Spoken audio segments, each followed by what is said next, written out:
ਸਾਰੇ ਵਿਦਿਆਰਥੀਆਂ ਨੂੰ ਸਤਿ ਸ਼੍ਰੀ ਅਕਾਲ। ਆਪਾਂ ਪਿਛਲੇ ਕੁਝ ਦਿਨਾਂ ਤੋਂ ਸਟੈਟਿਕ ਬੁੱਕਸ ਦਾ ਇਹ ਟੌਪਿਕ ਕਰ ਰਹੇ ਹੈਗੇ ਆ, forces act at a point. ਇਹਨੂੰ ਆਪਾਂ ਅੱਗੇ ਕੰਟੀਨਿਊ ਕਰਦੇ ਹੈਗੇ ਆ। ਪਿਛਲੇ ਲੈਕਚਰ ਦੇ ਵਿੱਚ ਆਪਾਂ ਪੜ੍ਹਿਆ ਸੀਗਾ ਇੱਕ ਫੋਰਸ ਨੂੰ ਜੇ ਆਪਾਂ ਦੋ ਪਾਰਟਸ ਦੇ ਵਿੱਚ ਟੂ ਕੰਪੋਨੈਂਟਸ ਦੇ ਵਿੱਚ ਤੋੜਦੇ ਹੈਗੇ ਆ, ਇੱਕ ਕੰਪੋਨੈਂਟ P ਆ, ਮੰਨ ਲਓ ਇਹ ਕੰਪੋਨੈਂਟ Q ਹੈਗਾ, P ਐਂਗਲ ਅਲਫਾ ਬਣਾ ਰਿਹਾ ਹੈਗਾ ਅਤੇ Q ਦਾ ਐਂਗਲ ਬੀਟਾ ਬਣਦਾ ਵਿਦ ਦਾ ਫੋਰਸ। ਤਾਂ ਜੇ ਆਪਾਂ ਇੱਕ ਫੋਰਸ ਦੇ ਦੋ ਕੰਪੋਨੈਂਟਸ ਕਰਨੇ ਹੈਗੇ ਨੇ, ਐਂਗਲ ਪਤਾ ਨੇ, ਤਾਂ ਆਪਾਂ ਇਹ ਦੋਨੇ ਕੰਪੋਨੈਂਟਸ ਫਾਈਂਡ ਕਰ ਸਕਦੇ ਹਾਂ। ਉਹ ਕੀਤਾ ਸੀ P = F, ਆਪੋਜ਼ਿਟ ਐਂਗਲ ਲੈਣਾ ਹੁੰਦਾ sine beta upon sine alpha plus beta, ਅਤੇ Q = F sine alpha upon sine alpha plus ਬੀਟਾ।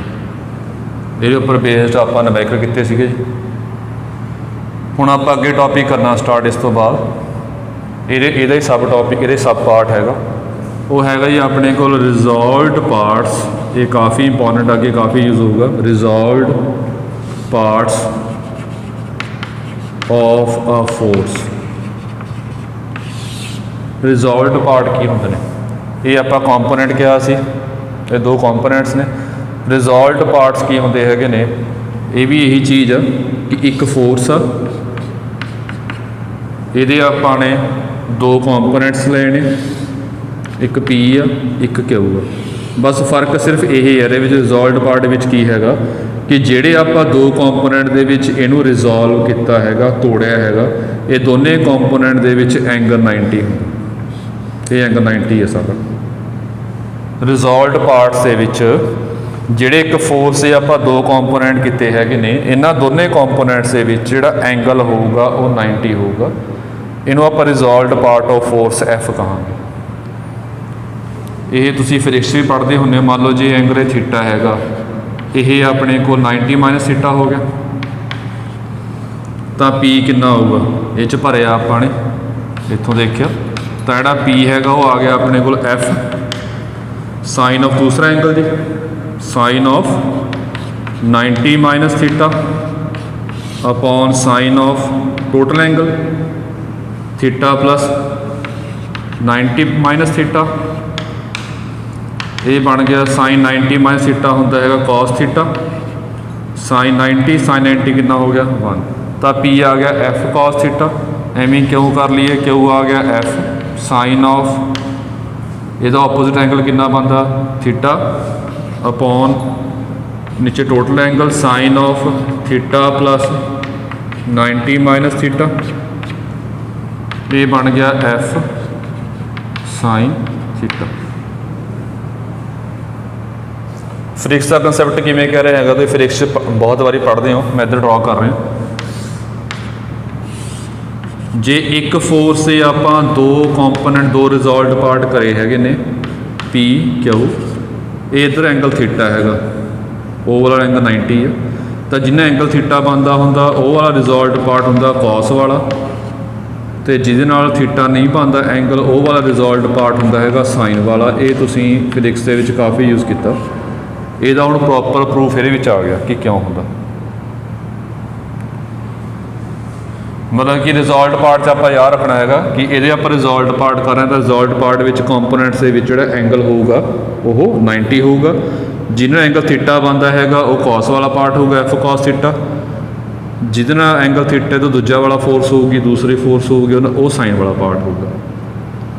ਇਹਨੂੰ ਧਿਆਨ 'ਚ ਰੱਖਦੇ ਹੋਏ ਆਪਾਂ ਇਹਦੇ ਉੱਪਰ ਬੇਸਡ ਇੱਕ ਦੋ ਨੰਬਰੀਕਲ ਕਰਨੇ ਹੈਗੇ ਨੇ, ਉਹ ਦੇਖਦੇ ਹਾਂ ਆਪਾਂ। ਇਹ ਸਟੇਟਮੈਂਟ ਪੜ੍ਹ ਰਹੇ ਹੋ, ਦੇਖੋ। ਆ ਟਰੱਕ, ਤੁਸੀਂ ਵੀ ਦੇਖ ਲਓ। A truck is at rest on a horizontal road and it is pulled by a force of 500 kg in the direction making an angle of 60 degree with the rod. What is the force tending to move it forward? जो diagram बनाने की कोशिश करते हैं आप।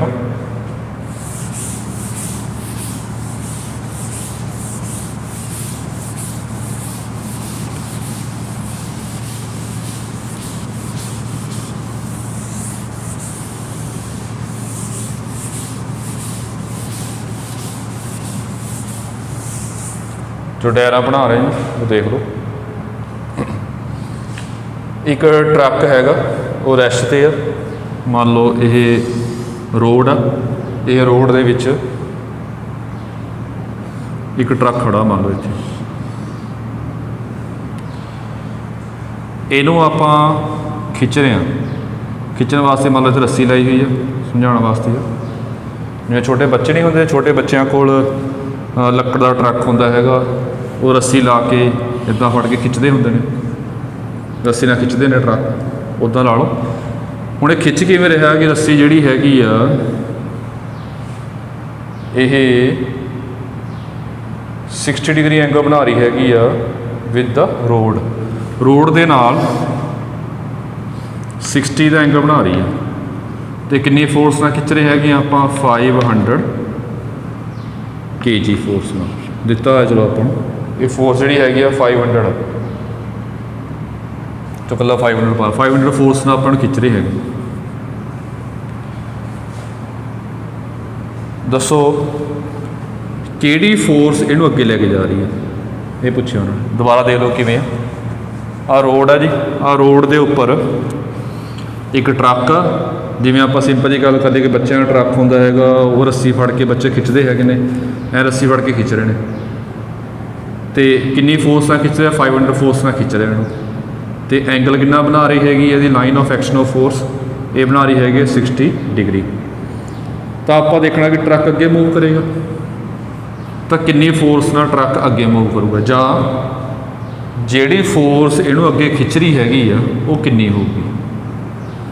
तो समझो ध्यान ਨਾਲ किवें ਇਹਦੇ 'ਚ ਆਪਾਂ रिजल्ट पार्ट की गल करनी हैगी आ। रिजल्ट पार्ट की हो गया, ये फोर्स से आप दो हिस्से करते, दो हिस्से मतलब एक हॉरिजॉन्टल करता आपने इस लाइन च करता, एक वर्टिकल करता। इधरले पासे की है उन्होंने पी मान लिया, मान लो ये क्यू मान लिया, तो पी कितना आऊगा अपने कोल 500, जिहदे नाल एंगल बनता होवे कॉस वाला पार्ट होगा, तो पी आऊगा 500 cos 60, cos 60 कितना हो गया जी अपने कोल हाफ, ये आ गया 250, तो क्यू आ गया अपने कोल जिन्हें एंगल नहीं बनता साइन वाला पार्ट होंदा हैगा। रिजल्ट पार्ट दे विच ये sin 60 आ गया, तो sin 60 बन गई अपने कोल √3/2, ये बन गया 250 √3। आ पी आ गया अपने को, ये क्यू आ गया, ये पी तो क्यू 2 आ गया अपने को। हुण पहला भी गल की अपने, ये मान लो एफ, ये रिजल्टेंट आ, रिजल्ट नाल की हो गया अपने को कि जिवें आ दो फोर्सां ने, ये दो फोर्सां दा जो रिजल्ट आ रहा वो ये आ गया, जां पी ते क्यू की ने कंपोनेंट्स ने, ये लास्ट वारी पढ़िया सी आपां। जे पी ते क्यू कंपोनेंट्स ऑफ एफ ने, नाल की बन गया कि ये एफ खत्म हो गई, ये दो हिस्से करते आप, दो हिस्से की किते किहड़े किहड़े किते, एक तो इधर 250 हो गया, इधर कितना हो गया अपना 250 √3, ये दो हिस्से करते फोर्स से, वो फोर्स के कंपोनेंट बनाते तोड़ के दो हिस्से करते। हुण देखो ध्यान नाल, ये फोर्स नूं अगे खिंचेगी, तो ये फोर्स जिहड़ी है डायरैक्शन देखो ऊपर लेके जा रही है, ये फोर्स ऊपर लेके जाएगी कि ट्रक ऊपर जा रहा नहीं, ट्रक हमेशा ट्रक ही जा रहा अगे जा रहा, तो अगे किहड़ी फोर्स लेके जा रही है उन्होंने, ये फोर्स इनू अगे लेके जा, डायरैक्शन देखो अगे नूं आ, ये फोर्स इनू अगे लेके जा रही है। जे ये वाली फोर्स इसनूं अगे लेके जा रही हैगी आ, तो आप कहांगे कि आह फोर्स इसनूं टेंड फॉरवर्ड कर रही है, फॉरवर्ड में लेके जा रही है, अगे लेके जा रही हैगी, तो आप कहांगे the force 250 tend to move truck forward। ये फोर्स जिहड़ी हैगी आ उहनूं अगे लेके जा रही है, ये अपना आ गया आंसर।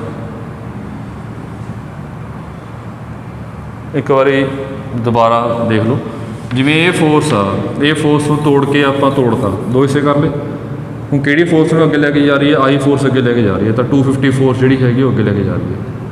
ਇਹ ਫੋਰਸ ਉੱਪਰ ਲੈ ਕੇ ਜਾਏਗੀ। ਇਹਦਾ ਕੋਈ ਰੋਲ ਨਹੀਂ ਹੈਗਾ। ਰੋਲ ਕਿਉਂ ਨਹੀਂ ਹੈਗਾ? ਬਿਕੋਜ਼ ਟਰੱਕ ਅੱਗੇ ਮੂਵ ਕਰੇਗਾ, ਉੱਪਰ ਨਹੀਂ ਜਾਏਗਾ।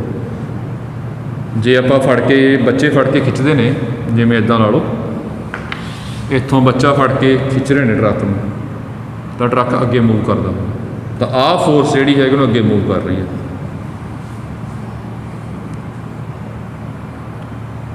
ਚਲੋ ਇਹ ਤੁਸੀਂ ਦੇਖ ਲਿਓ।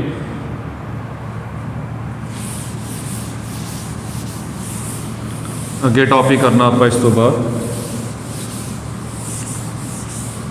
ਇਹ ਟੌਪਿਕ ਕਾਫੀ ਇੰਪੋਰਟੈਂਟ ਆ, ਉਹ ਕਰਨਾ ਆਪਾਂ। ਚਲੋ ਦੇਖੋ ਜੀ, ਨੈਕਸਟ ਟੌਪਿਕ ਸ਼ੁਰੂ ਕਰਨ ਤੋਂ ਪਹਿਲਾਂ ਇੱਕ ਆਪਾਂ ਗੱਲ ਕਰਨੀ ਹੈਗੀ ਆ ਇਕੁਇਲਿਬਰੀਅਮ ਦੀ। ਇਕੁਇਲਿਬਰੀਅਮ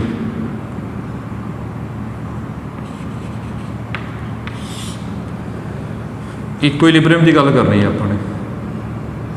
ਫੋਰਸਿਸ ਜਿਹੜੀਆਂ ਨੇ ਉਹ ਤਿੰਨ ਨੇ, 3 ਫੋਰਸਿਸ ਨੇ।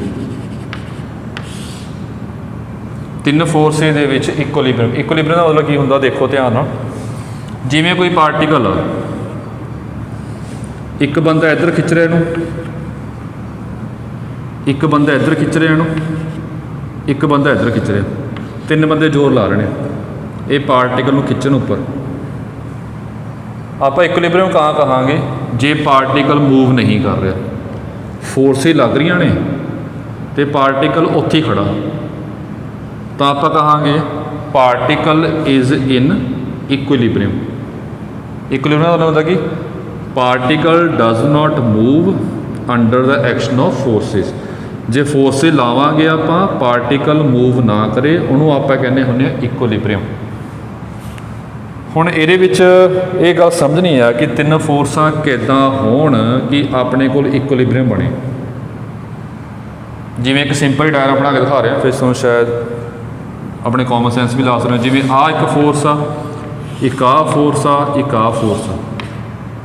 ਜੇ ਤੁਸੀਂ ਦਿਮਾਗ ਲਾਓ, ਇੱਕ ਪਾਰਟੀਕਲ ਆ, ਇੱਕ ਫੋਰਸ ਇੱਧਰ ਲੱਗ ਰਹੀ ਹੈ, ਇੱਕ ਬੰਦਾ ਇੱਧਰ ਖਿੱਚ ਰਿਹਾ, ਇੱਕ ਇੱਧਰ ਖਿੱਚ ਰਿਹਾ, ਇੱਕ ਇੱਧਰ ਖਿੱਚ ਰਿਹਾ। ਕਿ ਪਾਰਟੀਕਲ ਲੱਗ ਰਿਹਾ ਕਿ ਮੂਵ ਕਰੇਗਾ ਕਿ ਨਹੀਂ ਮੂਵ ਕਰੇਗਾ? ਇਹ ਪੱਕਾ ਮੂਵ ਕਰੇਗਾ। ਇਹ ਲੱਗ ਰਿਹਾ ਹੋਊਗਾ ਇਹ ਪੱਕਾ ਹੀ ਮੂਵ ਕਰੇਗਾ, ਬਿਕੋਜ਼ ਇੱਧਰ ਖਿੱਚ ਰਿਹਾ, ਇੱਧਰ ਖਿੱਚ ਰਿਹਾ, ਇੱਕ ਪਾਸੇ ਹੀ ਜਾ ਰਹੇ ਸਾਰੇ, ਇੱਕ ਪਾਸੇ ਹੀ ਜਾ ਰਹੇ, ਤਾਂ ਪਾਰਟੀਕਲ ਇੱਧਰ ਪਾਸੇ ਜਾਊਗਾ, ਪਾਰਟੀਕਲ ਪੱਕਾ ਮੂਵ ਕਰੂਗਾ।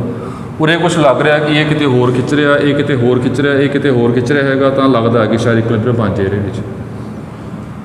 ਹੁਣ ਆਪਾਂ ਇਹ ਗੱਲ ਸਮਝਣੀ ਆ ਕਿ ਤਿੰਨ ਫੋਰਸਿਸ ਵਾਸਤੇ ਇਕੁਇਲਿਬਰੀਅਮ, ਫੋਰਸਿਸ ਤਿੰਨ ਨੇ ਇਹਦੇ ਵਿੱਚ ਜੀ, ਤਿੰਨ ਤੋਂ ਵੱਧ ਫੋਰਸਿਸ ਅੱਗੇ ਆਉਣਗੀਆਂ।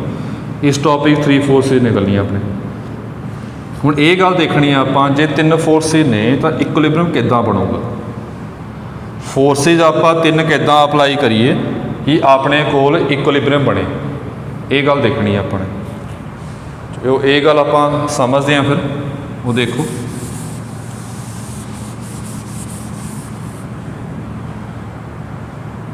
ਜੇ ਮੰਨ ਲਓ ਇੱਕ ਪੀ ਫੋਰਸ ਆ, ਇੱਥੇ ਕਿਊ ਫੋਰਸ ਆ, ਆਹ ਦੋ ਫੋਰਸਾਂ ਨੇ। ਇਹਨਾਂ ਦੋ ਫੋਰਸਿਸ ਦਾ ਰਿਜ਼ਲਟੈਂਟ ਕਿਵੇਂ ਬਣੂਗਾ? ਪਹਿਲਾਂ ਕਰ ਚੁੱਕੇ ਹਾਂ ਕਿ ਦੋ ਫੋਰਸਿਸ ਦਾ ਰਿਜ਼ਲਟੈਂਟ ਵਿੱਚ ਕਿਤੇ ਹੋਊਗਾ, ਪਤਾ ਨਹੀਂ ਕਿੱਧਰਲੇ ਪਾਸੇ ਹੋਊਗਾ। ਜੇ ਇਹ ਫੋਰਸ ਬੜੀ ਹੋਊਗੀ ਤਾਂ ਇਹਦੇ ਵਾਲੇ ਪਾਸੇ ਹੋ ਜਾਊਗਾ, ਜੇ ਇਹ ਫੋਰਸ ਬੜੀ ਹੋਊਗੀ ਤਾਂ ਇਹਦੇ ਵਾਲੇ ਪਾਸੇ ਹੋਊਗਾ। ਇਹਦਾ ਰਿਜ਼ਲਟੈਂਟ ਆਪਾਂ ਵੈਸੇ ਹੀ ਮੰਨ ਲਿਆ ਐਫ ਲੈ ਲਿਆ, ਵੈਸੇ ਹੀ ਲੈ ਲਿਆ ਪੀ ਕਿਊ ਐਫ ਲੈ ਲਿਆ। ਇਹਦਾ ਮਤਲਬ ਕੀ ਆ ਗਿਆ? ਇਹਦਾ ਮਤਲਬ ਇਹ ਆ ਕਿ ਦੋ ਫੋਰਸਿਸ ਨੇ ਆਪਣੇ ਕੋਲ, ਇਹ ਦੋ ਫੋਰਸਿਸ ਦਾ ਕੰਮ ਸਿੰਗਲ ਫੋਰਸ ਕਰ ਰਹੀ ਹੈ।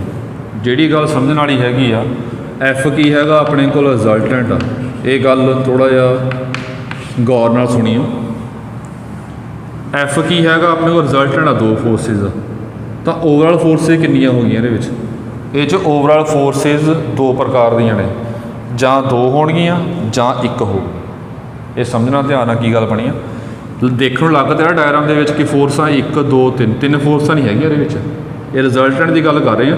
ਇਹਨਾਂ ਦੋ ਫੋਰਸਿਸ ਦਾ ਜੋ ਰਿਜ਼ਲਟੈਂਟ ਹੋਊਗਾ, ਜੋ ਰਿਜ਼ਲਟ ਆਊਗਾ, ਉਹ ਆਹ ਫੋਰਸ ਹੋਊਗੀ। ਮਤਲਬ ਫੋਰਸ ਇਹਦੇ ਵਿੱਚ ਦੋ ਨੇ, ਜੋ ਆਹ ਦੋ ਫੋਰਸਾਂ ਕੰਮ ਕਰਨਗੀਆਂ ਉਹ ਇਹ ਸਿੰਗਲ ਫੋਰਸ ਕੰਮ ਕਰੇਗੀ। ਰਿਜ਼ਲਟੈਂਟ ਮਤਲਬ ਇਹ, ਰਿਜ਼ਲਟੈਂਟ ਦਾ ਮਤਲਬ ਇਹ ਬਣ ਗਿਆ। ਮਤਲਬ ਇਹ ਡਾਇਗਰਾਮ ਇੱਦਾਂ,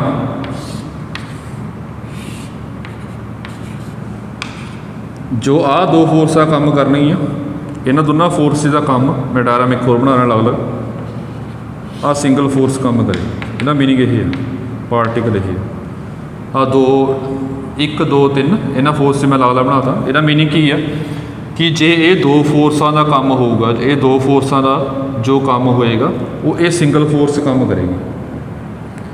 ਤਾਂ ਸਮਝਣ ਵਾਲੀ ਗੱਲ ਇਹਦੇ ਵਿੱਚ ਇਹ ਆ ਕਿ ਫੋਰਸਾਂ ਤਿੰਨ ਨਹੀਂ ਹੈਗੀਆਂ ਇਹਦੇ ਵਿੱਚ, ਜਾਂ ਤਾਂ ਆਹ ਦੋ ਫੋਰਸਾਂ ਮੰਨੋ ਜਾਂ ਆਹ ਸਿੰਗਲ ਫੋਰਸ ਮੰਨੋ, ਦੋਨੇ ਆਪਸ 'ਚ ਇਕੁਇਵਲੈਂਟ ਨੇ ਜਾਂ ਇਕੁਅਲ ਕਹਿ ਲਓ, ਚਲੋ ਇਕੁਇਵਲੈਂਟ ਨੇ ਦੋਨੇ ਫੋਰਸ। ਰਿਜ਼ਲਟ ਦਾ ਮਤਲਬ ਇਹ ਹੁੰਦਾ ਕਿ ਜੋ ਇਹ ਦੋ ਫੋਰਸਾਂ ਕੰਮ ਕਰਨਗੀਆਂ ਉਹ ਸਿੰਗਲ ਫੋਰਸ ਕੰਮ ਕਰੇਗੀ। ਰਿਜ਼ਲਟ ਦਾ ਮੀਨਿੰਗ ਇਹ ਹੁੰਦਾ। ਤਾਂ ਓਵਰਆਲ ਫੋਰਸਾਂ ਕਿੰਨੀਆਂ ਇਹ 'ਚ? ਓਵਰਆਲ ਫੋਰਸਾਂ ਦੋ ਵੀ ਲੈ ਸਕਦੇ, ਦੋ ਫੋਰਸਾਂ ਲਵਾਂਗੇ ਤਾਂ ਪੀ ਕਿਉਂ ਨੇ, ਜਾਂ ਆਪਾਂ ਸਿੰਗਲ ਫੋਰਸ ਲੈ ਸਕਦੇ। ਤਿੰਨ ਫੋਰਸਾਂ ਨਹੀਂ ਹੈਗੀਆਂ ਬਸ ਇਹਦੇ ਵਿੱਚ, ਇਹ ਗੱਲ ਧਿਆਨ ਰੱਖਣੀ, ਸਮਝਣ ਦੀ ਗੱਲ ਧਿਆਨ ਰੱਖਣੀ ਹੈ। ਕਿਉਂਕਿ ਉਰੇ ਆਪਾਂ ਰਿਜ਼ਲਟੈਂਟ ਦੀ ਗੱਲ ਕੀਤੀ ਹੈ। ਜਿਹੜੀ ਪਹਿਲਾਂ ਡਾਇਗਰਾਮ ਬਣਾਈ ਸੀ ਇਹਦੇ ਵਿੱਚ ਇਹ ਧਿਆਨ ਦੀ ਇਸ ਟੌਪਿਕ ਦੇ ਉੱਪਰ ਤਾਂ ਜ਼ਿਆਦਾ ਜ਼ੋਰ ਲਾ ਰਹੇ ਹਾਂ ਆਪਾਂ ਕਿਉਂਕਿ ਇਹ ਟੌਪਿਕ ਹੀ ਮੇਨ ਜ਼ਿਆਦਾ ਇੰਪੋਰਟੈਂਟ, ਅੱਗੇ ਕਾਫੀ ਯੂਜ਼ ਹੋਊਗਾ ਇਹ, ਅਤੇ ਬੱਚੇ ਹਮੇਸ਼ਾ ਕਨਫਿਊਜ਼ ਹੁੰਦੇ ਨੇ। ਜੇ ਮੰਨ ਲਓ ਆਹ ਕਹਾਂ ਆਹ ਤਿੰਨ ਫੋਰਸਾਂ ਲੱਗ ਰਹੀਆਂ ਨੇ, ਇਹ ਫਿਰ ਰਿਜ਼ਲਟੈਂਟ ਨਹੀਂ ਹੈਗਾ, ਫੋਰਸਾਂ ਤਿੰਨ ਲੱਗ ਰਹੀਆਂ ਨੇ, ਰਿਜ਼ਲਟੈਂਟ ਦੀ ਗੱਲ ਨਹੀਂ। ਜੇ ਰਿਜ਼ਲਟੈਂਟ ਕਹਾਂਗੇ ਆਪਾਂ ਰਿਜ਼ਲਟੈਂਟ ਦੋਨਾਂ ਦਾ, ਫਿਰ ਸਿੰਗਲ ਫੋਰਸ ਜਾਂ ਦੋ ਫੋਰਸ ਇੱਕੋ ਗੱਲ ਆ। ਉਰੇ ਮੈਂ ਰਿਜ਼ਲਟੈਂਟ ਪਾਇਆ ਦਾ ਮਤਲਬ ਕੀ ਹੋ ਗਿਆ ਕਿ ਇਹ ਦੋ ਫੋਰਸਾਂ ਜੋ ਕੰਮ ਕਰ ਰਹੀਆਂ ਹੈਗੀਆਂ ਉਹ ਸਿੰਗਲ ਫੋਰਸ ਦੇ ਇਕੁਇਵਲੈਂਟ ਆ।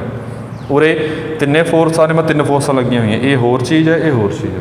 ਉਰੇ ਤਿੰਨ ਫੋਰਸਾਂ ਲੱਗ ਰਹੀਆਂ ਨੇ, ਉਰੇ ਫੋਰਸਾਂ ਦੋ ਲੱਗ ਰਹੀਆਂ ਨੇ ਜਾਂ ਸਿੰਗਲ ਫੋਰਸ ਲੱਗ ਰਹੀ ਹੈ।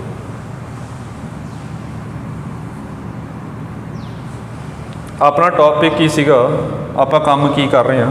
ਆਪਾਂ ਕੰਮ ਇਹੀ ਕਰ ਰਹੇ ਹਾਂ ਕਿ ਤਿੰਨ ਫੋਰਸਾਂ ਆਪਾਂ ਕਿਵੇਂ ਅਪਲਾਈ ਕਰੀਏ ਕਿ ਆਪਣੇ ਕੋਲ ਬਾਡੀ ਮੂਵ ਨਾ ਕਰੇ, ਉਹਦਾ ਕੰਸੈਪਟ ਕਰ ਰਹੇ ਹਾਂ। ਤਾਂ ਪਹਿਲਾਂ ਕੀ ਕਰ ਰਹੇ ਹੈਗੇ ਆ, ਪਹਿਲਾਂ ਆਪਾਂ ਇਹ ਕੀਤਾ ਸੀ ਕਿ ਜੇ ਦੋ ਫੋਰਸਾਂ ਆਪਾਂ ਲਾਵਾਂਗੇ ਉਹਨਾਂ ਕੀ ਫਰਕ ਕਿਵੇਂ ਹੁੰਦਾ ਜੇ ਦੋ ਫੋਰਸਾਂ ਲਾਵਾਂਗੇ ਤਾਂ ਉਹਦਾ ਰਿਜ਼ਲਟੈਂਟ ਆਹ ਬਣ ਗਿਆ। ਰਿਜ਼ਲਟੈਂਟ ਦਾ ਮੀਨਿੰਗ ਕੀ ਹੋ ਗਿਆ ਕਿ ਜੋ ਦੋ ਇਹ ਫੋਰਸਾਂ ਕੰਮ ਕਰਨਗੀਆਂ ਉਹ ਰਿਜ਼ਲਟੈਂਟ ਕੰਮ ਕਰੇਗਾ, ਇੱਕੋ ਗੱਲ ਆ। ਸੋ ਇਹ ਤਾਂ ਗੱਲ ਹੋ ਗਈ ਜੀ, ਇਹਨੂੰ ਇੱਥੇ ਰੋਕਦੇ ਹਾਂ। ਜੇ ਸਿੰਗਲ ਪਾਰਟੀਕਲ ਹੋ, ਮੈਂ ਇੱਕ ਪਾਰਟੀਕਲ ਇਹਦੇ ਆਪਾਂ ਦੋ ਫੋਰਸਾਂ ਲਾਉਣੀਆਂ ਨੇ। ਕੁਐਸਚਨ ਇਹ ਆ ਕਿ ਟੂ ਫੋਰਸਿਸ ਅਪਲਾਈ ਕਰਨੀਆਂ ਨੇ, ਦੋ ਫੋਰਸਿਸ ਲਾਉਣੀਆਂ ਆਪਾਂ ਇੱਕ ਸਿੰਗਲ ਪਾਰਟੀਕਲ ਉੱਪਰ, ਪਾਰਟੀਕਲ ਮੂਵ ਨਾ ਕਰੇ, ਫੋਰਸਾਂ ਕਿਵੇਂ ਲਾਵਾਂਗੇ? ਕੁਐਸਚਨ ਮੈਂ ਰਿਪੀਟ ਕਰ ਰਿਹਾ, ਇੱਕ ਸਿੰਗਲ ਪਾਰਟੀਕਲ ਆ, ਇਹਦੇ ਉੱਪਰ ਦੋ ਫੋਰਸਿਸ ਅਪਲਾਈ ਕਰਨੀਆਂ ਨੇ ਅਤੇ ਦੋ ਫੋਰਸਾਂ ਇੱਦਾਂ ਲਾਉਣੀਆਂ ਨੇ ਕਿ ਪਾਰਟੀਕਲ ਮੂਵ ਨਾ ਕਰੇ। ਤਾਂ ਦਿਮਾਗ ਥੋੜ੍ਹੇ ਆ ਰਿਹਾ ਹੋਊਗਾ ਕਿਵੇਂ? ਇੱਕ ਫੋਰਸ ਇੱਧਰਲੇ ਪਾਸੇ ਲਾ ਦਿਓ, ਮੰਨ ਲਓ ਪੀ ਆ, ਤਾਂ ਇਹਦੇ ਬਿਲਕੁਲ ਇਕੁਅਲ ਅਤੇ ਆਪੋਜ਼ਿਟ ਫੋਰਸ ਲਾ ਦਿਓ ਦੂਜੇ ਪਾਸੇ, ਫਿਰ ਇਹ ਪਾਰਟੀਕਲ ਮੂਵ ਨਹੀਂ ਕਰੇਗਾ। ਜਿੰਨੇ ਜ਼ੋਰ ਨਾਲ ਇੱਧਰਲੇ ਪਾਸੇ ਖਿੱਚ ਰਿਹਾ ਹੈਗਾ ਉਨੇ ਜ਼ੋਰ ਨਾਲ ਇੱਧਰਲੇ ਪਾਸੇ ਖਿੱਚ ਰਿਹਾ ਹੈਗਾ, ਫਿਰ ਆਪਾਂ ਕਹਾਂਗੇ ਪਾਰਟੀਕਲ ਰੈਸਟ 'ਤੇ ਰਹੇਗਾ, ਪਾਰਟੀਕਲ ਇਕੁਇਲਿਬਰੀਅਮ ਦੇ ਵਿੱਚ ਰਹੇਗਾ। ਮਤਲਬ ਜੇ ਦੋ ਫੋਰਸਿਸ ਹੋਣ ਆਪਣੇ ਕੋਲ ਤਾਂ ਦੋਨੇ ਪਾਰਟੀਕਲ ਮੂਵ ਕਿਵੇਂ ਨਹੀਂ ਕਰੇਗਾ? ਜੇ ਦੋਨੇ ਫੋਰਸਿਸ ਇਕੁਅਲ ਹੋਣਗੀਆਂ ਅਤੇ ਆਪੋਜ਼ਿਟ ਹੋਣਗੀਆਂ। ਅਤੇ ਇਹਨੂੰ ਧਿਆਨ 'ਚ ਰੱਖਦੇ ਹੋਏ ਮੈਂ ਹੁਣ ਦੁਬਾਰਾ ਆ ਰਿਹਾ, ਆਪਣਾ ਟੌਪਿਕ ਕੀ ਸੀਗਾ ਕਿ ਤਿੰਨ ਫੋਰਸਾਂ ਇਕੁਇਲਿਬਰੀਅਮ 'ਚ ਕਦੋਂ ਹੋਣਗੀਆਂ, ਉਹ ਬਣਾਉਣਾ ਸੀ ਆਪਾਂ ਨੇ। ਜੋ ਪਹਿਲਾਂ ਦੋ ਫੋਰਸਾਂ ਬਣਾਈਆਂ, ਇਹ ਦੋ ਫੋਰਸਾਂ ਰਿਜ਼ਲਟੈਂਟ ਐਫ ਆ ਗਿਆ। ਹੁਣ ਕੀ ਮਤਲਬ ਬਣਿਆ ਸੀ ਇਹਦਾ ਕਿ ਚਾਹੇ ਆਹ ਦੋ ਫੋਰਸਾਂ ਕਹਿ ਲਵੋ ਚਾਹੇ ਸਿੰਗਲ ਫੋਰਸ ਕਹਿ ਲਵੋ, ਕੰਮ ਕੀ ਹੈਗਾ ਦੋਨਾਂ ਦਾ ਇਕੁਇਵਲੈਂਟ ਆ, ਕੰਮ ਸੇਮ ਆ। ਤਾਂ ਆਪਾਂ ਕੀ ਕੀਤਾ ਕਿ ਇਹ ਦੋ ਫੋਰਸਾਂ ਦਾ ਕੰਮ ਜੇ ਇਹ ਸਿੰਗਲ ਫੋਰਸ ਕਰ ਰਹੀ ਆ ਤਾਂ ਸਿੰਗਲ ਫੋਰਸ ਆ ਗਈ ਕਿ ਜੋ ਇਹ ਦੋ ਫੋਰਸਾਂ ਦਾ ਕੰਮ ਹੋ ਰਿਹਾ ਸਿੰਗਲ ਫੋਰਸ ਕਰ ਰਹੀ ਆ, ਤਾਂ ਆਪਾਂ ਸਿੰਗਲ ਫੋਰਸ ਲੈ ਲਈ। ਮਤਲਬ ਇਹ ਦੋ ਫੋਰਸਾਂ ਦਾ ਕੰਮ ਕਰ ਰਹੀ ਆ। ਹੁਣ ਤੀਜੀ ਫੋਰਸ ਲਾਉਣੀ ਆ ਆਪਾਂ ਨੇ। ਤੀਜੀ ਫੋਰਸ ਆਪਾਂ ਕਿੱਦਾਂ ਲਾਈਏ ਕਿ ਉਹ ਪਾਰਟੀਕਲ ਮੂਵ ਨਾ ਕਰੇ? ਤਾਂ ਤੀਜੀ ਫੋਰਸ ਜਿਹੜੀ ਹੋਊਗੀ ਉਹ ਰਿਜ਼ਲਟੈਂਟ ਦੇ ਬਿਲਕੁਲ ਇਕੁਅਲ ਅਤੇ ਆਪੋਜ਼ਿਟ ਲਾਉਣੀ ਹੈ। ਕਿਉਂ? ਕਿਉਂਕਿ ਦੋ ਫੋਰਸਾਂ ਰਹਿ ਗਈਆਂ। ਹੁਣ ਪਹਿਲਾਂ ਇਹ ਦੋ ਫੋਰਸਾਂ ਨੂੰ ਸਿੰਗਲ ਫੋਰਸ 'ਚ ਕਨਵਰਟ ਕਰ ਲਿਆ, ਸਿੰਗਲ ਫੋਰਸ ਬਣ ਗਈ। ਲਾਉਣੀ ਆ ਇੱਕ ਦੋ, ਤੀਜੀ ਫੋਰਸ ਹੋਰ ਲਾਉਣੀ ਆ, ਆਪਾਂ ਉਹ ਡਿਸਾਈਡ ਕਰਨਾ ਤੀਜੀ ਫੋਰਸ ਕਿਵੇਂ ਲਾਈਏ। ਹੁਣ ਇਹ ਦੋ ਫੋਰਸਾਂ ਇੱਕ ਫੋਰਸ ਬਣ ਗਈ, ਇੱਕ ਫੋਰਸ ਆ ਗਈ, ਇੱਕ ਫੋਰਸ ਆਪਾਂ ਹੋਰ ਲਾਉਣੀ ਆ। ਇਹ ਪਹਿਲਾ ਕੁਐਸਚਨ ਬਣ ਗਿਆ। ਇੱਕ ਫੋਰਸ ਪਤਾ ਹੈ ਕਿ ਦੂਜੀ ਫੋਰਸ ਆਪਾਂ ਕਿਵੇਂ ਲਗਾਈਏ ਕਿ ਬਾਡੀ ਮੂਵ ਨਾ ਕਰੇ, ਤਾਂ ਇਕੁਅਲ ਐਂਡ ਆਪੋਜ਼ਿਟ ਹੋਊਗੀ। ਤਾਂ ਹੁਣ ਇਹ ਬਾਡੀ ਮੂਵ ਨਾ ਕਰੇ ਤਾਂ ਫੋਰਸ ਕਿਵੇਂ ਲਾਵਾਂਗੇ ਆਪਾਂ? ਇਹਦੇ ਬਿਲਕੁਲ ਇਕੁਅਲ ਅਤੇ ਆਪੋਜ਼ਿਟ ਲਾਵਾਂਗੇ, ਇਹ ਫੋਰਸ ਹੋਊਗੀ। ਮਤਲਬ ਤੀਜੀ ਫੋਰਸ ਆਪਾਂ ਇੱਧਰਲੇ ਪਾਸੇ ਲਾਵਾਂਗੇ F, फिर ये इहनूं बैलेंस कर लवेगी तो उरे पार्टिकल जिहड़ा होगा पक्का इक्विलिब्रियम दे विच होगा। तो ओवरऑल मैं रिजल्ट जिहड़ा है कंपाइल कर रहा, इकट्ठा कर रहा। वो देखो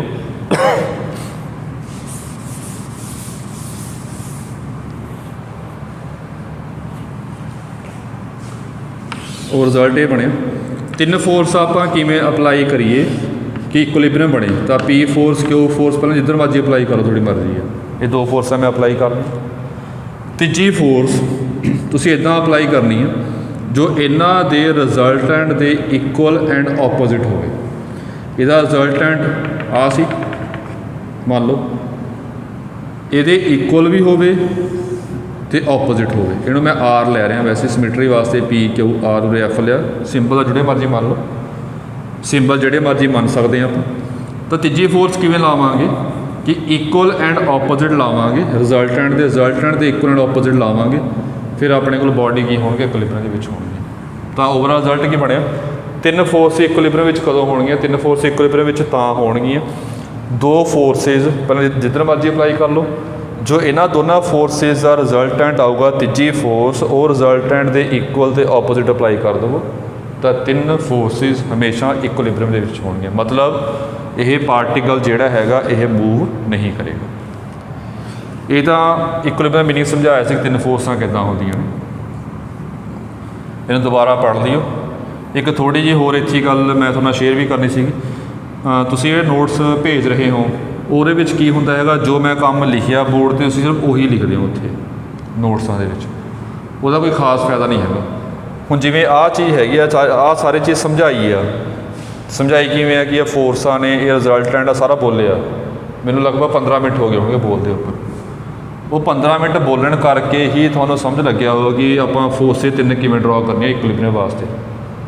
ਹੁਣ ਤੁਸੀਂ ਜੋ ਨੋਟਸ ਬਣਾਉਣੇ ਹੈਗੇ ਨੇ ਤਾਂ ਨੋਟਸ ਵਿੱਚ ਇਹ ਲਿਖਣਾ ਸਾਰਾ ਕੁਝ ਕਿ ਇਹ ਕੀ ਬੋਲਿਆ ਸੀ, ਉਹਦੇ ਕੀ ਲਿਖਿਆ ਸੀ, ਕਿ ਤੁਹਾਨੂੰ ਕਿਵੇਂ ਸਮਝ ਆਇਆ। ਐ ਨਹੀਂ ਹੈ ਕਿ ਜੋ ਮੈਂ ਬੋਰਡ 'ਤੇ ਲਿਖਿਆ ਤੁਸੀਂ ਬਸ ਉਹੀ ਉਤਾਰ ਹੀ ਜਾਣਾ। ਇਕੱਲਾ ਬੋਰਡ 'ਤੇ ਉਤਾਰ ਕੇ ਲਿਖੋਗੇ ਉਹਦਾ ਕੋਈ ਖਾਸ ਫਾਇਦਾ ਨਹੀਂ ਹੈਗਾ। ਜਿਵੇਂ ਤੁਹਾਨੂੰ ਸਮਝ ਆਇਆ ਆਪਣੀ ਵਰਡਿੰਗ 'ਚ ਲਿਖਿਆ ਕਰੋ ਨਾਲ ਨਾਲ, ਚਾਹੇ ਪੰਜਾਬੀ ਚਾਹੇ ਇੰਗਲਿਸ਼, ਜਿਹੜੀ ਮਰਜ਼ੀ ਲੈਂਗੁਏਜ ਯੂਜ਼ ਕਰ ਲਓ। ਜਿਵੇਂ ਤੁਸੀਂ ਮੈਂ ਆਹ ਕੁਐਸਚਨ ਕਰ ਰਿਹਾ, ਮੰਨ ਲਓ ਤੇ ਮੈਂ ਕਾਪੀ 'ਤੇ ਨੋਟ ਕਰ ਰਹੇ ਹੈਗੇ ਤਾਂ ਤੁਸੀਂ ਕਾਪੀ ਲਿਖ ਲੈਣਾ ਕਿ ਪੀ ਅਤੇ ਕਿਊ ਦੋ ਫੋਰਸਾਂ ਨੇ, ਪੀ ਅਤੇ ਕਿਊ ਦੋ ਫੋਰਸਾਂ ਨੇ ਲਿਖ ਲੈਣਾ। ਤੀਜੀ ਫੋਰਸ ਆਪਾਂ ਇੱਦਾਂ ਅਪਲਾਈ ਕਰਨੀ ਹੈ ਕਿ ਉਹ ਰਿਜ਼ਲਟੈਂਟ ਦੇ ਆਪੋਜ਼ਿਟ ਹੋਵੇ। ਕਿਉਂ ਆਪੋਜ਼ਿਟ ਹੋਵੇ? ਕਿਉਂਕਿ ਉਹ ਬੈਲੈਂਸ ਕਰੇ। ਮੈਂ ਨੋਟਸ ਤੁਸੀਂ ਇੱਦਾਂ ਬਣਾਉਣਾ ਕਿ ਬਾਅਦ 'ਚੋਂ ਜੇ ਪੜ੍ਹੋ ਤੁਹਾਨੂੰ ਪ੍ਰੋਪਰ ਸਮਝ ਆ ਜਾਵੇ। ਇਕੱਲੀ ਡਾਇਗਰਾਮ ਬਣਾਉਣਾ ਤੁਹਾਨੂੰ ਕੋਈ ਸਮਝ ਨਹੀਂ ਆਉਣਾ ਹੈਗਾ। ਜਿਵੇਂ ਮੈਂ ਤੁਹਾਨੂੰ ਕਹਾਂ ਕਿ ਆਹ ਦੋ ਫੋਰਸ ਨੇ, ਆਹ ਤੀਜੀ ਫੋਰਸ ਇਕੁਇਲਿਬਰੀਅਮ, ਤੁਹਾਨੂੰ ਕੋਈ ਸਮਝ ਨਹੀਂ ਆਉਣਾ ਕਿ ਕੀ ਬੋਲਿਆ ਸਰ ਨੇ। ਮੈਂ ਸਿਰਫ ਡਾਇਗਰਾਮ ਬਣਾ ਦੇਵਾਂ ਇਕੱਲੀ, ਇਕੁਇਲਿਬਰੀਅਮ ਹੈ। ਤੁਹਾਨੂੰ ਸਮਝ ਕਿਉਂ ਆ ਰਿਹਾ ਹੈ, ਸਮਝ ਕਿਵੇਂ ਆਇਆ? ਜੋ ਸਾਰਾ ਕੁਝ ਬੋਲਿਆ, ਜੋ 15 ਮਿੰਟ ਹੋ ਗਏ ਬੋਲਦੇ ਨੂੰ, ਤਾਂ ਉਹਨਾਂ ਨਾਲ ਤੁਹਾਨੂੰ ਸਮਝ ਆਇਆ ਸਾਰਾ। ਤਾਂ ਆਪਣੇ ਨੋਟਸ ਜਿਹੜੇ ਹੈਗੇ ਨੇ ਇੱਦਾਂ ਬਣਾਓ ਕਿ ਤੁਹਾਨੂੰ ਨੋਟਸ ਪੜ੍ਹ ਕੇ ਵੀ ਸਮਝ ਆਵੇ। ਲਿਖੋ ਸਾਰਾ ਉਹਦੇ ਵਿੱਚ। ਐਂ ਨਹੀਂ ਹੈ ਕਿ ਨੋਟਸ ਦੇ ਵਿੱਚ ਜੋ ਕੁਐਸਚਨ ਮੈਂ ਸੋਲਵ ਕਰਵਾਏ ਨੇ ਬਸ ਉਹੀ ਸੋਲਵ ਕਰੀ ਜਾਣਗੇ। ਨਾਲ ਤੁਸੀਂ ਲਿਖਣਾ ਵੀ ਹੈ ਕਿ ਇਹ ਸਟੈਪ ਕਿਉਂ ਆਇਆ, ਕਿਵੇਂ ਆ, ਜੋ ਟੀਚਰ ਨੇ ਬੋਲਿਆ ਉਹ ਲਿਖਣਾ ਨਾਲ, ਕਿ ਤੁਸੀਂ ਜਦੋਂ ਪੜ੍ਹੋ ਤੁਹਾਨੂੰ ਆਪ ਪ੍ਰੋਪਰ ਸਮਝ ਆਉਣ। ਨਾਲੇ ਜਿੰਨਾ ਲਿਖਾਂਗੇ ਉਹਨਾਂ ਆਪਾਂ ਨੂੰ ਸਮਝ ਆਊਗਾ ਨਾਲ ਨਾਲ। ਇਸ ਕਰਕੇ ਜਿਹੜੇ ਨੋਟਸ ਬਣਾ ਰਹੇ ਹੈਗੇ ਉਹ ਨੋਟਸ ਪ੍ਰੋਪਰ ਬਣਾਓ ਨਾਲ ਨਾਲ। ਇੱਕ ਤਾਂ ਗੱਲ ਇਹ ਸਮਝਾਉਣ ਵਾਲੀ ਗੱਲ ਸੀ ਕਿ ਇਕੁਇਲਿਬਰੀਅਮ ਤਿੰਨ ਫੋਰਸ 'ਚ ਕਿੱਦਾਂ ਬਣਦਾ ਹੁੰਦਾ। ਇੱਕ ਹੋਰ ਕਨਸੈਪਟ ਆ, ਉਹ ਮੈਂ ਦੱਸਣਾ ਨਹੀਂ ਹੈਗਾ, ਸਿੱਧਾ ਹੀ ਮੈਂ ਸਮਝਾਉਣਾ ਨਹੀਂ ਹੈਗਾ, ਸਿੱਧਾ ਹੀ ਦੱਸਣਾ, ਉਹ ਸਿੱਧਾ ਹੀ ਯਾਦ ਕਰ ਲਿਓ। ਇਹ ਰਿਜ਼ਲਟ ਕੀ ਹੈਗਾ?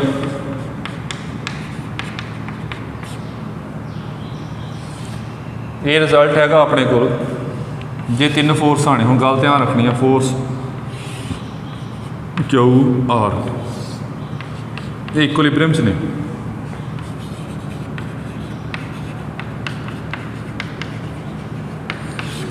ਫੋਰਸ ਧਿਆਨ ਰੱਖਣੀ ਆ, ਡਾਇਰੈਕਸ਼ਨ ਇਹ ਆ ਤੇ ਲੈਂਥ ਕੀ ਹੋਊਗੀ ਇਹਦੀ ਪੀ ਬਰਾਬਰ। ਆਹ ਲੈਂਥ ਪੀ ਬਰਾਬਰ, ਆਹ ਲੈਂਥ ਕਿਊ ਬਰਾਬਰ, ਆਹ ਲੈਂਥ ਆਰ ਬਰਾਬਰ। ਜੇ ਤਿੰਨ ਫੋਰਸਾਂ ਇਕੁਇਲਿਬਰੀਅਮ ਦੇ ਵਿੱਚ ਨੇ ਤਾਂ ਪਹਿਲਾਂ ਵੀ ਗੱਲ ਕੀਤਾ ਸੀ ਆਪਾਂ ਸਟਾਰਟਿੰਗ 'ਚ ਫਰੀ ਵੈਕਟਰ ਦੀ ਗੱਲ ਕੀਤੀ ਸੀਗੀ। ਇਹ ਵੈਕਟਰ ਫਰੀ ਹੁੰਦੇ ਨੇ, ਚੱਕ ਕੇ ਕਿਤੇ ਵੀ ਲੈ ਕੇ ਜਾ ਸਕਦੇ।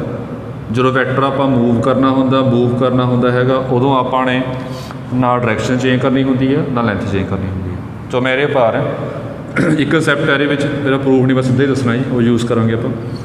जे तीन फोर्सां इक्विलिब्रियम दे विच ने तो ये तीन फोर्सां पक्का ट्रायंगल बनाउणगियां।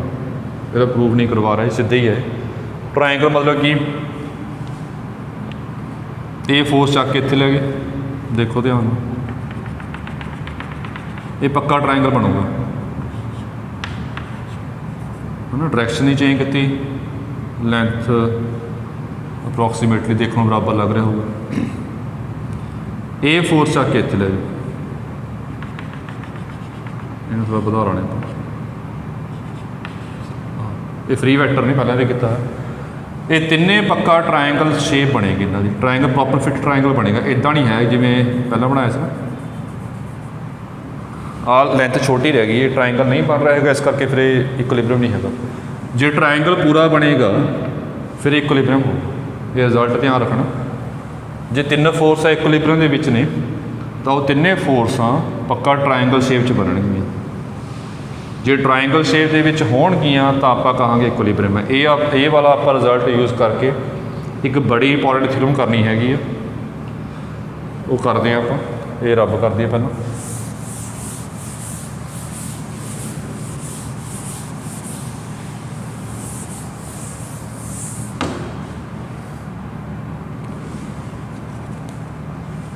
मैं स्टेटमेंट पढ़ रहा हैगा, तुसीं भी देख लो। ये थ्योरम का नाम हैगा जी लैमिस थ्योरम।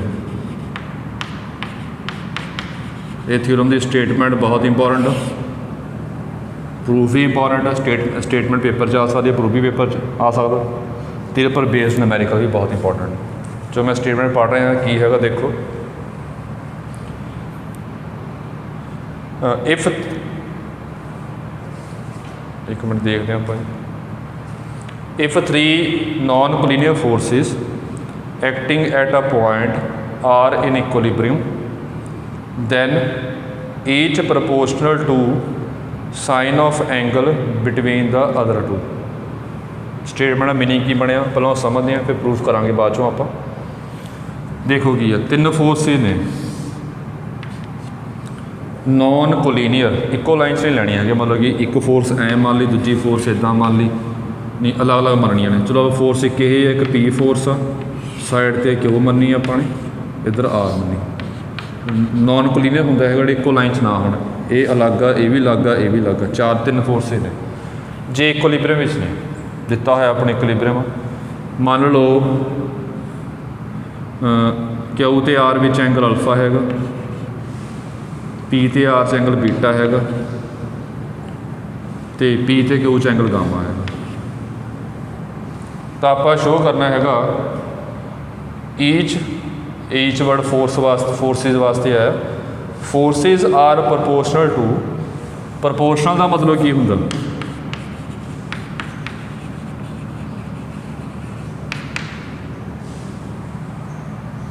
दे 9/10 का काम। प्रपोर्शनल होंगे कि ratio are equal, ratios equal हो, मतलब forces are proportional to sine, मतलब फोर्सेज अते साइन की रेशो इक्वल है। फोर्सेज बटा साइन की रेशो, फोर्सेज बटा साइन की रेशो इक्वल आ रही है। हम देखो ध्यान रखिए, each proportional to sine of angle केड़ा पाना, angle between the other two. मतलब जे पी फोर्स रही हैगी है तो अदर टू किहड़ियां हो गई ये वास्ते, क्यू ते आर, बाकी दो क्यू ते आर आ गई। तो क्यू ते आर वाला एंगल लेना पी वास्ते, दूजा एंगल लेना क्यू ते आर वाला अल्फा, क्यू वास्ते पी ते आर का एंगल लेना हैगा बीटा, आर वास्ते एंगल लेना आप पी ते क्यू का गामा। ये तिन्ने इक्वल होणगे, इनू आप लैमिस थ्योरम कहने, प्रूव करना आप। चलो स्टेटमेंट सी, हुण प्रूफ स्टार्ट करते हैं आप। चलो प्रूफ देखो,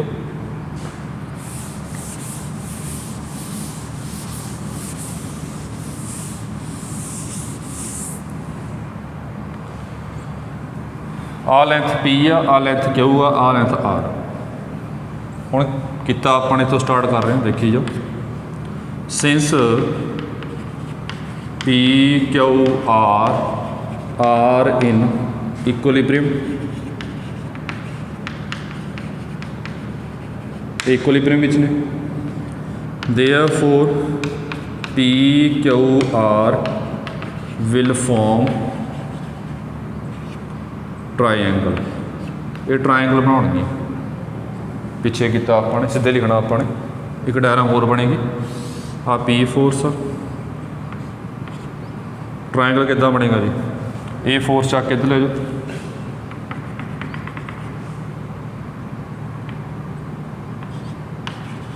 और ए फोर्स चक के इधर लिया, पिछे बनाया सी आपां। तो तिन्ने फोर्स दे विच की बनेगा अपने को, ये ट्रायंगल बनाउणगी।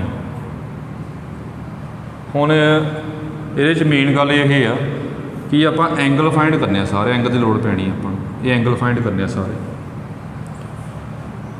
एंगल, ये सारे फाइंड करने कि एंगल किहड़े किहड़े बनणगे, ये एंगल किहड़े किहड़े होणगे। एंगल फाइंड करने वास्ते एक मैं डायग्राम रफ बना रहा समझाने वास्ते, और रफ डायग्राम देखियो। आ दो फेयर ने, आ पी है जी, आ क्यू आ आर, ए अल्फा, ए बीटा, ए गामा।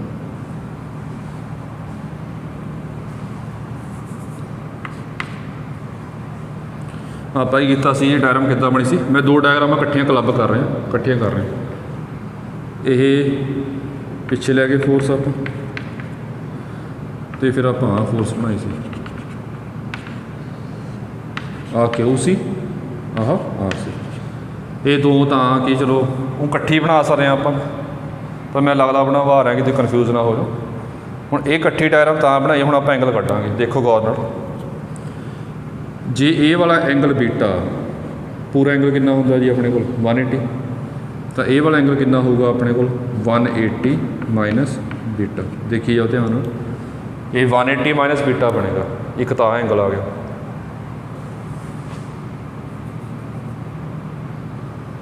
उस तो बाद जे ए वाला एंगल सारा, एक अपने उपर वाला एंगल कटते हैं वाला, देखियो ध्यान, ये सारा एंगल कितना होगा 180, तो ए वाला एंगल कितना है अपने को अल्फा, तो ये एंगल कितना हो गया पाई माइनस अल्फा। हम पिछे किया सी आपने, जे लाइनां पैरल होन तो आपां किया सी alternate angles are equal. Alternate angle की जेड बनाना, आ जेड बन गया, तो आ भी कितना होगा अपने को पाई माइनस अल्फा, ये पाई माइनस अल्फा। हुण आ एंगल है गया अपना, तो ये करते हैं आप, इनू लाइन अगे प्रोड्यूस कर लिया, ये लाइन को आपने अगे बढ़ा लिया। कन्फ्यूज ना होइए, ध्यान देखियो। आह दो लाइन सी, आह लाइन तो आह लाइन, ये दोनों की ने पैरल। ये आप पढ़िया सी कॉरसपोंडिंग एंगल्स। आ सारा एंगल जोड़ा है, ये वर्ग एंगल इधरले पासे की है, आ सी ये वर्ग एंगल, ये दोनों की होंगे आपस इक्वल। ये गामा हो गया, तो ये टोटल 180 हो गया, तो आ कितना आ गया 180 minus gamma.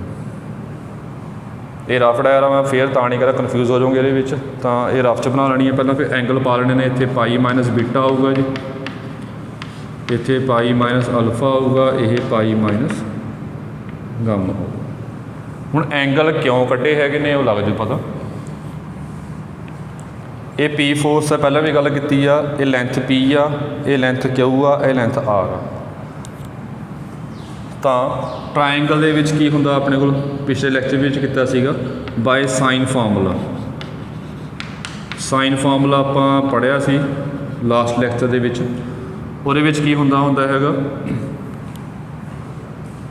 Side upon sine of opposite angle, ये बराबर हुंदा। हुण ये लेंथ पी आ, मैग्नीट्यूड का की मतलब हुंदा लेंथ, आह लेंथ अपॉन ए वाला साइन का एंगल, ए लेंथ अपॉन ए साइन का एंगल, ए लेंथ अपॉन ए साइन का एंगल, ये तिन्ने आपस में प्रपोर्शनल होणगे, इक्वल होणगे। जो मतलब पी अपॉन साइन